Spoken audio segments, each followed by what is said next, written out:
Billy D here with another one of our continuing exciting podcast, international podcast here with somebody that's very special to me. He came. I don't know, what was the first Cal Jam you came to? I think 4 or 5. 4 or 5, and this dude shows up and he wants to hang out, and no problem. And then he wanted to help us move stuff, and in fact, you were like our roadie, dude. And yeah, I think I was on the first road. And he hung out all day. You know, it's like, I like people that like to want to put out help. I mean, it's not that we necessarily needed the help, but it was always good to see that somebody was willing to do that. And he's been to every Cal Jam since then.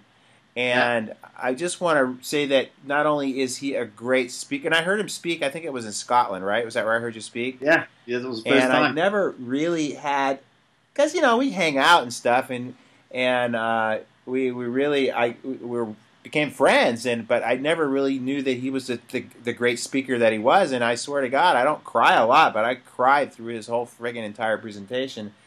And then I had him come out here. You got to do your audition at the clubhouse, and he killed it here. But I want to introduce to you a really good friend, a very awesome chiropractor. I think you're up there in the IFCO too. But Dr. Danny Constable, all the way from Germany. He's an Australian from Germany. However you want to quantify that. How whacked is that, huh? Yeah. Well, say hi to everybody out there for me. Hey, everybody. What's going on? It's a pleasure to be here, and I'm really looking forward to this couple of minutes chat with you, Billy, and so excited and so pumped for Cal Jam in March, and we're trying to drum up the people over here in Europe to get as many Europeans over there as we possibly can, and maybe break a European record, get the old world coming over to the new world. Right.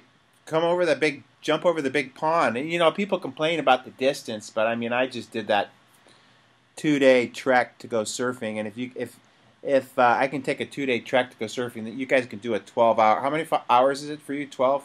Well, where I am in Frankfurt, it's about a 12-hour flight. Yeah. Yeah, I mean, that's not that big a deal, dude. You get a book, a movie, you're there. A few movies, it's not that big a deal, and I do that for surfing. If I'm literally saying, make a 12-hour plane flight, not only to change people's perspectives and health and improve your practice, but literally our whole goal and mission is to change the world. Now, we laugh about this every year, though, man, because there are people who come in from around the world to Cal Jam and to hang out in Southern California in March. Why would you not want to do that? And then there's the guy in your street. He's like 100 meters from your place, and he's never there. Right. I don't get it either, but you know what? I can't concern myself with that anymore. It would drive me nuts. And as this thing unfolds and evolves, like my intentions, goals are, if chiropractors want to come, that's fine and great and dandy. They can come get their 18 hours of CE, but my goal and vision is to open this up to the general public. So it's not that those other seminars are bad or anything, but I mean, we keep preaching the same thing to the choir, and it's like, dude, I know I'm excited about chiropractic. Let's get them excited about what we're excited about and get them under chiropractic care. All right. Yeah, well, you can see that on the speaker lineup this year too. I mean, you've got some amazing people, and I spoke to you about 2 of those people who we tried to get on board, but unfortunately that didn't work out. But getting Alex Jones and Schneider and Raw Christina and all of these people on board, that's an amazing job, man. Good on you. Yeah. It's not only good for attracting the general public. I mean, some of these chiropractors need to whip themselves in shape too. Absolutely. Especially if you go back, and I don't want to say any areas, but the East Coast, not even the South. I've been to the South too. Those people are really.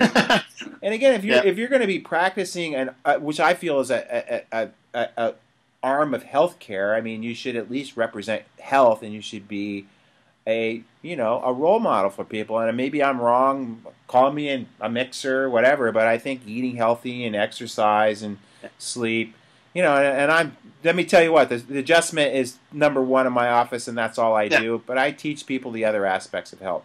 Well, that's exactly right. And this is a huge issue that we talk about all the time with a couple of very close chiropractic friends of mine.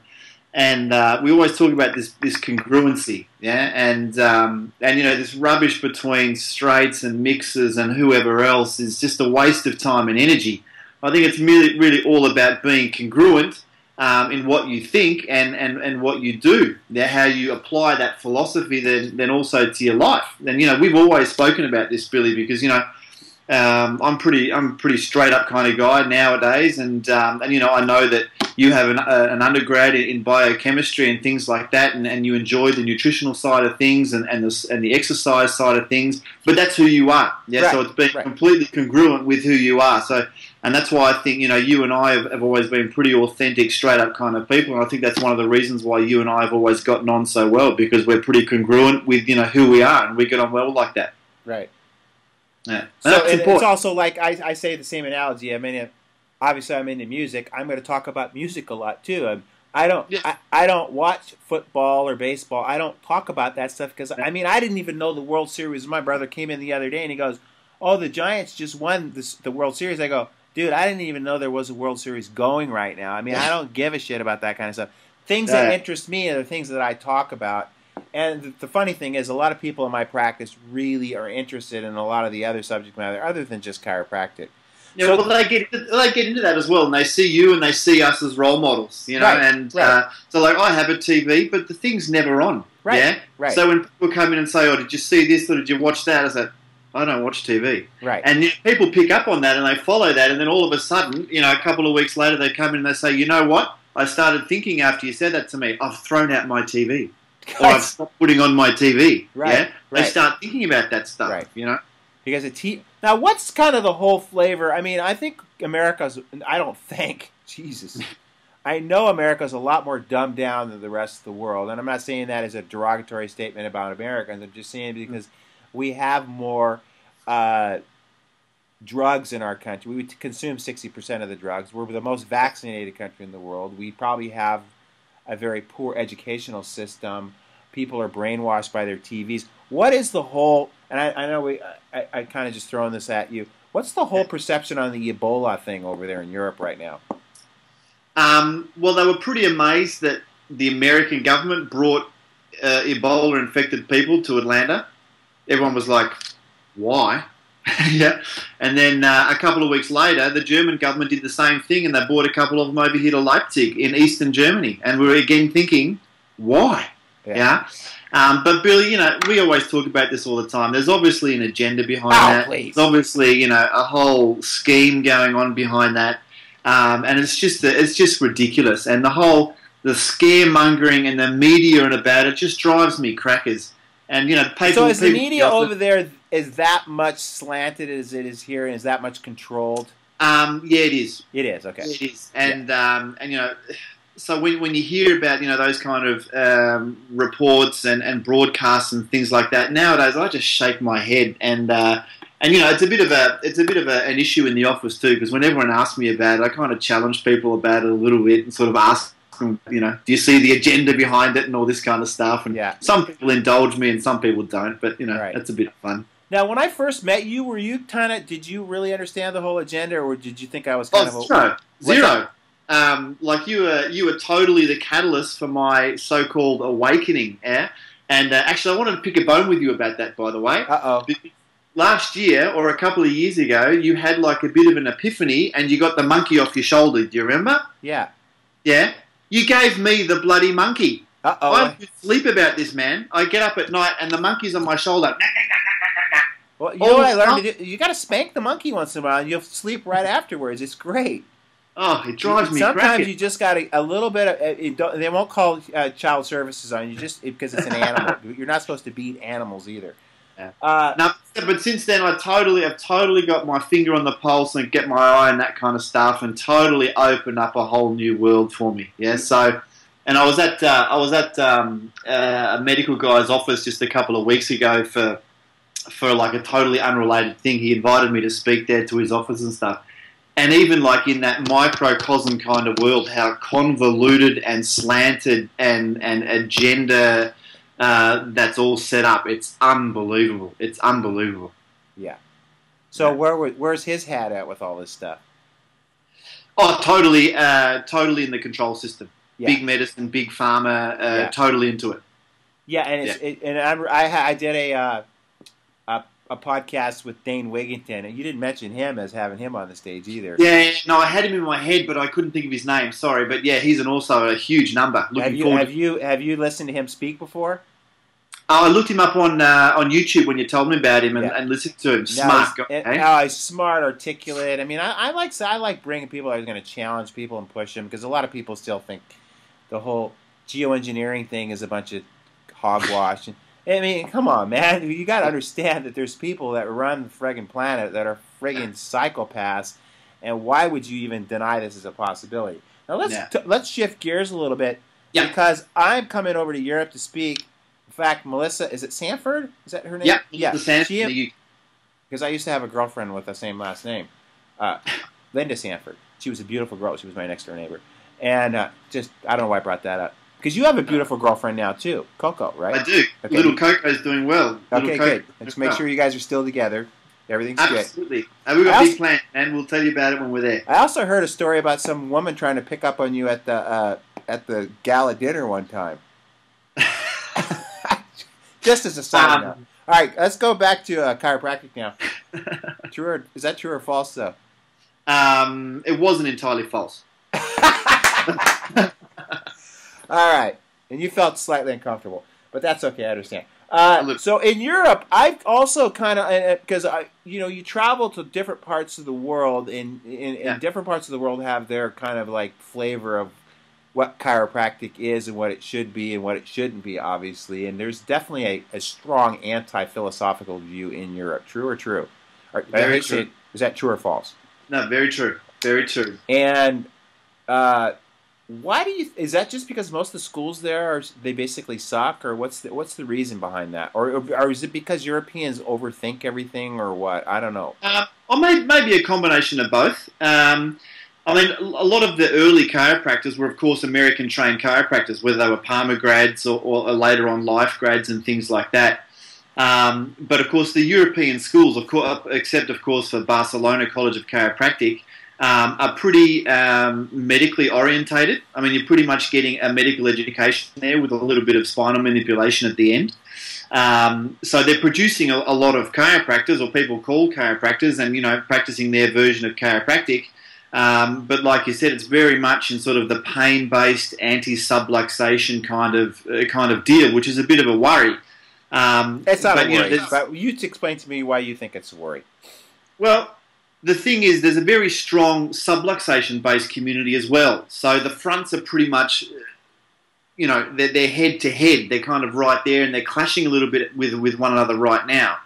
But you know what I've found is that the practices that are subluxation-based, innate intelligence-based, are the practices seeing a ton of people. Of course, because that's what people want.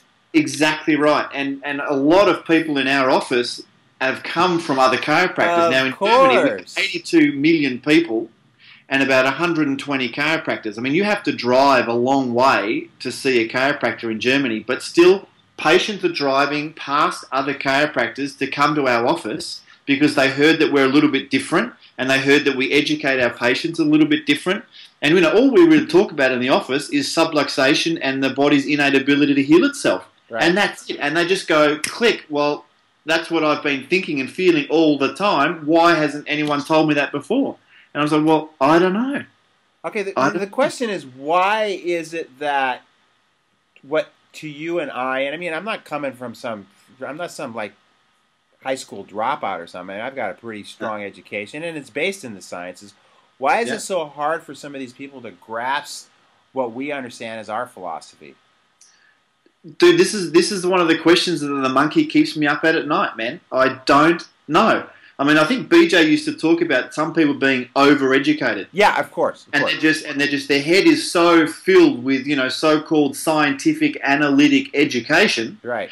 That something as simple as the vertebral subluxation and the interference to the mental impulse is too simple. Right. It must be too simple, so it must be wrong. It must be dogma. It must be an ideology. It can't possibly be true.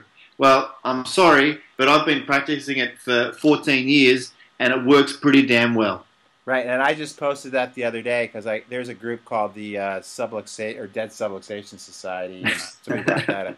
I was honored that they picked that name because obviously I must be making some headway in the world and having You're some. inspiring people, man, on Yeah. both sides of the fence. And I said the same thing. I mean, I've been in practice 30 years, and it's not like I came out of school being that metapractor allopathic. Know my story. You know, I had my white coat and all that crap and my stethoscope, and I thought I was a real doctor, and I was a flexion distraction, interferential, just get rid of their pain and they're done. Yeah. And it wasn't until I went to DE and started practicing and really refining my adjusting skills that it's not like you start taking care of people, and it's just like I had a guy to me his first adjustment yesterday. He feels like he's a completely different person. He said he slept better. I mean, can we say that chiropractic is only for back pain? I mean, of course his pain went away, but everything dramatically in one adjustment.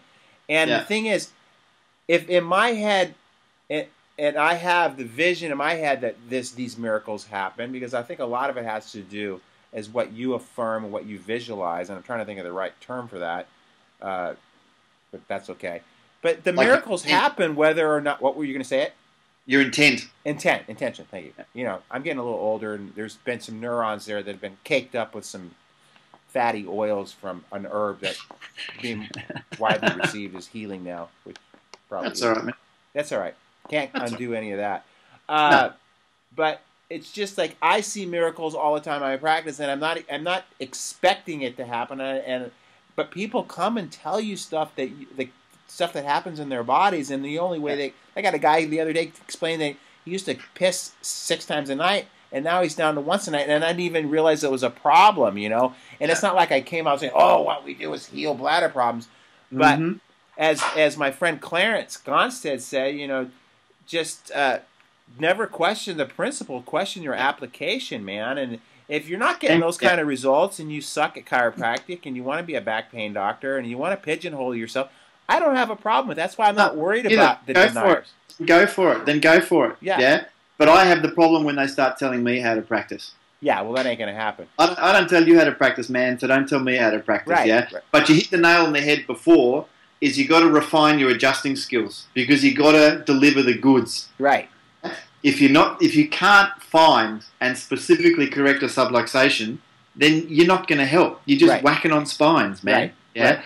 So I think a lot of people underestimate the skill, the art of chiropractic is super important, and it doesn't matter what technique you're using. Exactly. Or what combination of techniques you're using. So don't waste my time telling me that your technique's better or that technique's better because I don't care. If you're using a technique or aspects of a technique, get good at it, be an expert at it, be a professional at it, and go for it. Yeah, I mean, perfect. And because Clarence Gonstead could practice toughness could practice toggle recoil. It's if the person has faith in what they're doing and the patient has faith in, and obviously we got to move a bone. That's the objective with what we're trying to do. And not so specifically to unpinch the nerve. We know that there's a lot of neurological science behind it. But for me to explain it to a patient, I'm not going to get into all the nerve tracts and mechanoreceptors and all that bullshit. And you know what? They don't care. They don't care. They want to know the big picture, the basic principle. They want to know, do you care for me? And can you help me? That's all they want to know. Right. And you say, yes, I do care about you. You are subluxated, therefore I can help you. Lie down, let's get this done. Right. And one of the other things I wanted to mention to all the big science head, of which I am a science head, dude. I'm a friggin' science geek. And Dan Murphy's one of my favorite speakers. I love listening to that guy. Who? Dan Murphy. Oh, God. I love the dude, too. I just went to his 12-hour seminar on longevity because, I love that shit. I just got done reading an article out of the Journal of the British Journal of Nutrition. I didn't even know they had that over there.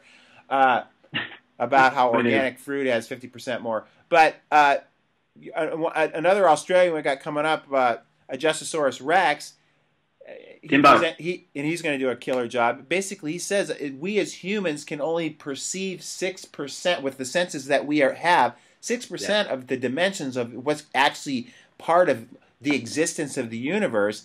And part of that 94% that we can't perceive is part of the healing. So how are you going to try to quantify 94% that we can't even measure objectively? Well, that's exactly right. And that was in that book that I sent you a couple of months ago. It's exactly. And I'll get to it. I apologize for not getting... No, dude, don't worry about it. You know what intimidates me about that book? Huh? You know what intimidates me about that book? how thick it is. Yeah, exactly. I look at that thing and go, Jesus, I'll be reading that thing for 2 months. Yeah, don't worry about it, man. But it's all written out in that book, and like Timbo says, like Adjustosaurus Rex says, yeah, our 5 senses are only capable of interpreting 4 or 5 or 6% of what's actually there. Right. So basically, basing our reality on that 4 or 5% is basically making us blind to everything else that's there. Right. And yet, we're arrogant enough to make decisions about health and healing and function and things like that based on this 4%. Right. It just blows my mind, man. And so, like, the reason you spun me into that whole conversation there was like, just the fact that you care about that person and you show that person empathy and love, that right there probably does more than anything else that we do. I mean, I hate to say that, and then I think just the actual art and technique of us putting our hands on people and giving them hope, all those are things that are totally 100% immeasurable. There's no way of objectively documenting. I totally agree with you. And you remember a couple of years ago, they tried to ban chiropractors in Australia from hugging their patients. Yeah, they said it was professionally. What is wrong with that friggin' country? Yeah. That place is. And since then, I hug every single patient. Yeah, either before or after an adjustment. Sometimes both. Right. Yeah. Right. It's not about being lovey-dovey or touching up patients or whatever. It's all about human contact and empathy and letting people know that you care about them. Right. And also, it's just in this society with all the digital and the cell phones, people have lost the capacity to even articulate and talk to each other, let alone look somebody in the eye or actually even touch somebody else. So, I mean, I think that's a part of, I mean, I say this all the time, whether you think I'm not, you don't think I'm nuts, you think I'm crazy. But I think that's part of the whole agenda is just getting people to basically have zero social interaction so that we don't value human life anymore. Well, man, now you're opening up the rabbit hole again for me. Right. Yeah? Because this is how they're controlling people. Yeah, right. Is they're isolating people. Exactly. Yeah? And they're taking away their social contact, their social capabilities. They're breaking down the possibility that people get together because you are stronger in numbers than you are as an individual. Right. So they're individualizing everything, compartmentalizing everything, isolating people, and that just weakens them. Yeah, right. And then of course they make them poor, they take their land, and then of course they're easy to control, and that's the end right. of the. And then they can create all the diversity with you're a Democrat, Republican, Libertarian, you're it doesn't matter teabagger. What they try to do is just create animosity between people at the same time. But it doesn't matter either because they're two faces of the same thing, man. Behind the curtain. Right. We all know that. Okay. Anything else you want to say? I mean, I could talk to you for hours, dude. You know that. That's why we've always gotten along so well. And when we're over there, we have to do that. I know you're a busy man, but I don't care because Coco and I are staying for a week after Cow Jam, having a bit of a holiday, hitting the beach and the water. Why are you other people not doing that? And we're going to have a great time. Okay, yeah, before you close, why don't you just give your first impression when you first came to Cow Jam? And let me tell you what, dude. Yeah. I'm telling you right now, you are going to be friggin' so blown away about the production this year. I mean, it's going to be a friggin' out of control. The guy that he just produced the Black Keys show. He just produced the show for Simple Minds. I mean, he works with huge companies, and he's getting on with us because he sees the vision of the thing going to Anaheim Stadium. Dude, I'm so pumped about it, and I kind of have the feeling this might just be the last year at the Seagrisham Centre. Yeah, I don't know, because every year it's just bigger and bigger, and that place is just bursting at the seams. And, back to the original question, my first impression, beautiful building, the Seagrisham Centre of the Arts, just magnificent, yeah? Because, I've been to a few seminars, and I've been travelling a lot this year, and I've been, 4 or 5 times I was in the States, I was 4 or 5 times other places in Europe. But I have to say, and some of the seminars are just a bit sort of drab and a bit disorganised, yeah? Cow Jam is first class, yeah? Organisation, venue, IT, AV, the lineup of speakers, the music, the whole bit is just super. Don't forget the gala dinner where you Oh, the gala dinner's a black tie event. And then the You party. can't get in Don't here if forget you're not about the wearing a disco top. party. This year, And that's a legendary party. Are the Boogie Nights back this year? yeah, but they're going to be doing mod music this year. Yeah, but I that's think we're one of going to get the best- inflatable dolls back again this year. I thought that was a good. I don't know who brought those in that one year, but I thought that was a good thing to have those flying around the room. What was that again? The inflatable dolls. Yeah, I think wasn't that Miles Bodson? I don't know who did that. I don't want to drop any names. Sorry, Miles, it wasn't. Yeah, because he's very sensitive about that kind of stuff. Sorry, Okay. it wasn't Miles Bodson. It wasn't. No, but seriously, I mean, people make excuses not to do anything these days, but seriously, there's not really a serious excuse why you're not at CalJam. Yeah. Me no comprende. Beautiful Southern California, beautiful Costa Mesa, beautiful Sergusson Center, professional, high-class chiropractic event for the masses. Seriously, stop making. And if you need it, you got 18 hours of CEU too. So. Yeah, well, yeah. If you're one of those CE chasers, then you can't complain there either. So Well, we all need to get them. do it. Yeah. Let's do it. All right, brother. You know how much I love you, man. Totally, and it's right back at you, man. All right, man. Thank you so much for taking time out of your day. What time is it back there right now? It's now just after 9 o'clock on a Friday night. On a Friday night. Yeah, so we just got back in from the office. We had a photo shoot for our new website, which was amazing because we had one of the best makeup artists for TV and film here in Germany, and a very famous celebrity photographer here doing our website photos and stuff. Was amazing. It was awesome. Well, I'm going to check it out. Did you have that mangy beard on during the photo shoot? Totally, I do. It's all in over here in Europe, man. They love it. I know. I'm giving you a hard time. If I was right across the way from him, I'd probably lick your face right now. But I could do that on the. All right, man. Rock and roll. I'll see you in March. All right, dude. We'll see you in March. I just want to know: are you going to bring the heat, though?